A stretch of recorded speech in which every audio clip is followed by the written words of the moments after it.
भी याद नहीं कि कोई रात उतनी गहरी और काली रही होगी जितनी वो रात, जब एक आदमी पसीने से तरबतर हाथ में पिस्तौल लिए अपनी जान बचाने के लिए जंगल के बाहर आसमान के काले साए के नीचे घनघोर जंगल में भागे जा रहा था, क्योंकि एक खूंखार आदमखोर बाघ उसकी जान के पीछे पड़ा था। बाघ से बचने के लिए उसने कई गोलियां भी चलाई, पर बाघ की फुर्ती के आगे उसके सारे निशाने नाकाम रहे। इसलिए वो जी जान लगाकर बस भागे जा रहा था।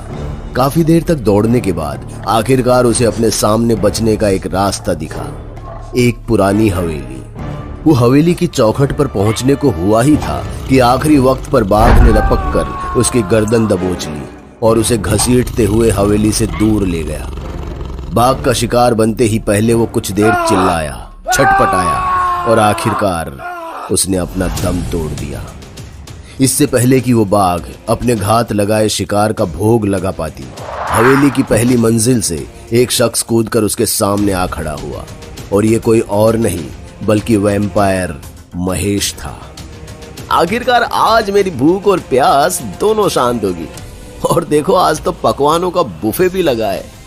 ये कहकर महेश उस बाघ पर टूट पड़ा और अपने खंजर से तेज नाखूनों से उसके गले को खरोच दिया। अक्सर महेश द्वारा खरोचे जाने के बाद कोई भी जानवर ज्यादा देर जिंदा नहीं रह पाता, मगर ये बाघ, या यूं कहूं कि बाघिन, कुछ अलग थी, क्योंकि खरोचे जाने के बाद इसने एक मायावी पिशाचनी का रूप धारण कर लिया था, जिसे लोग चेडिप के नाम से जानते थे। ब्लडी हेल, तुम भी एक मॉन्स्टर हो। कूल। महेश चेडिप के इस रूप को बस निहारता ही रह गया, मगर चेडिप का महेश से बातचीत करने का कोई इरादा नहीं था।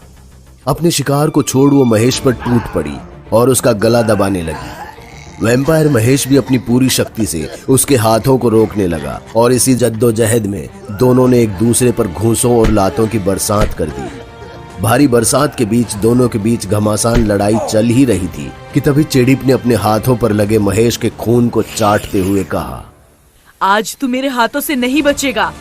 वॉरेन, आज तुझे भी वैसे ही तड़पा तड़पा कर मारूंगी जैसे तेरे दोस्त मिल्स को काफी साल पहले मारा था। एक मिनट, क्या नाम लिया तुमने? वॉरेन? अरे मैं वॉरेन नहीं हूँ, महेश हूँ। झूठ कहता है तू। उस अघोरी ने मुझे बताया था समोली में ही मिलेगा एक रक्त पिशाच जो मेरी तरह खून से अपनी प्यास बुझाता है, और तेरी शक्ल तेरे उस दरिंदे दोस्त से मिलती है जिसने मेरे राजन की जान ली थी।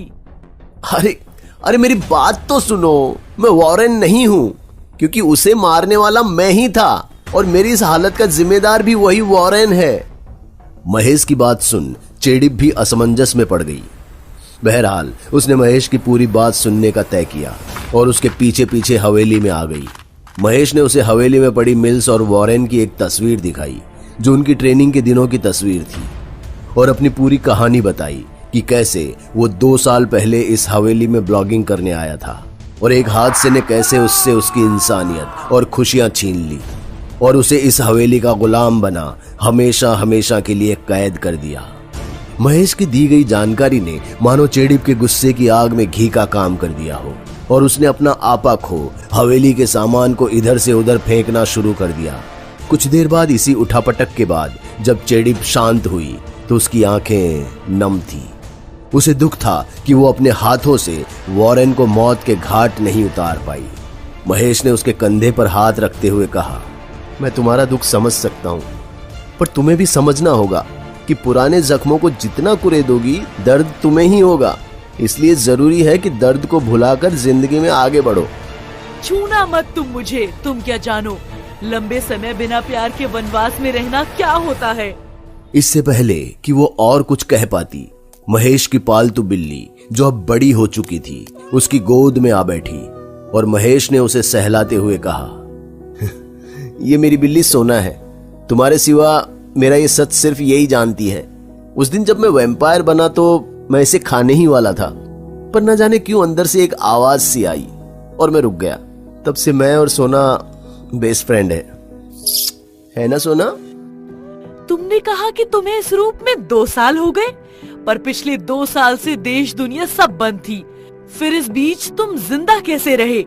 आखिर हम जैसे पिशाचों की खुराक ही रक्त से बुझती है।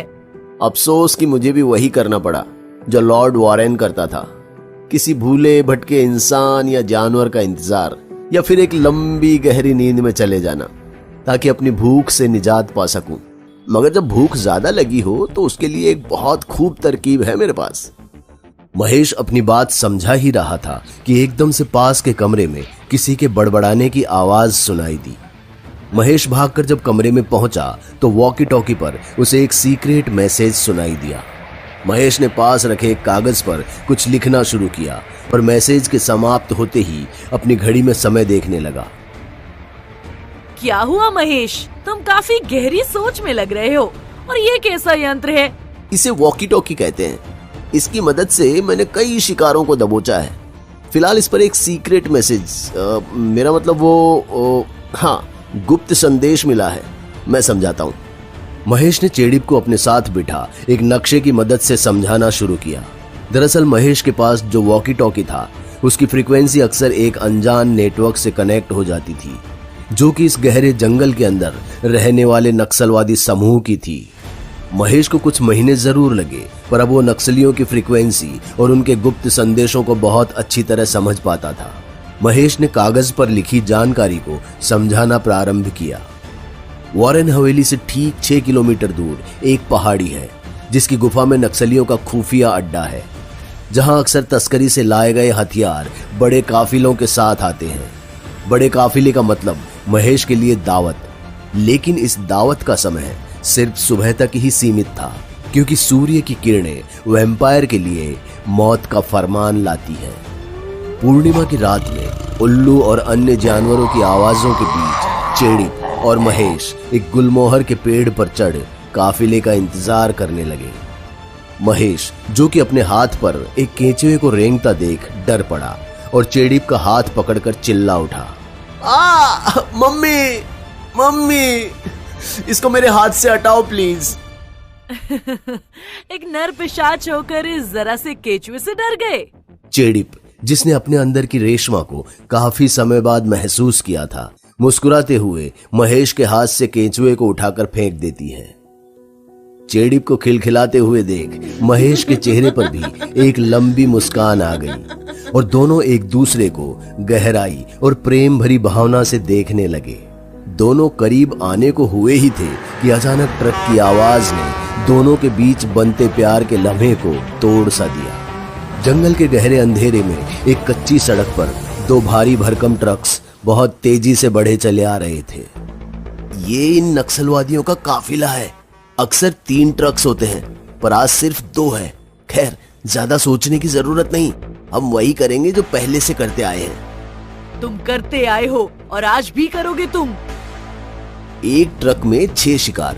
हम सबसे पीछे वाले ट्रक पर कूदेंगे और उसके टायर को पंचर कर देंगे।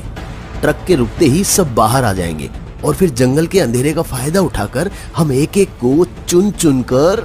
महेश ने अपनी बात अभी पूरी की भी नहीं थी कि चेड़िप छलांग लगाकर ट्रक पर कूद गई और महेश के प्लान के विपरीत सीधा ट्रक के ड्राइवर को बाहर उठाकर फेंक दिया, जिससे ट्रक बेकाबू हो पास के पेड़ों से जा टकराया और देखते ही देखते दोनों ट्रक रुक गए और नक्सलवादी अपनी बंदूकों के साथ उनके सामने आ खड़े हुए और चेड़िप पर गोलियों की बौछार कर दी। यार, ये लड़कियां कभी सुनती क्यों नहीं है? जहां एक तरफ महेश पेड़ की शाख से अभी हिला भी नहीं था, वहीं चेड़िप हर उस व्यक्ति को मौत के घाट उतारती चली जा रही थी जिसने भी उस पर गोलियां बरसाई।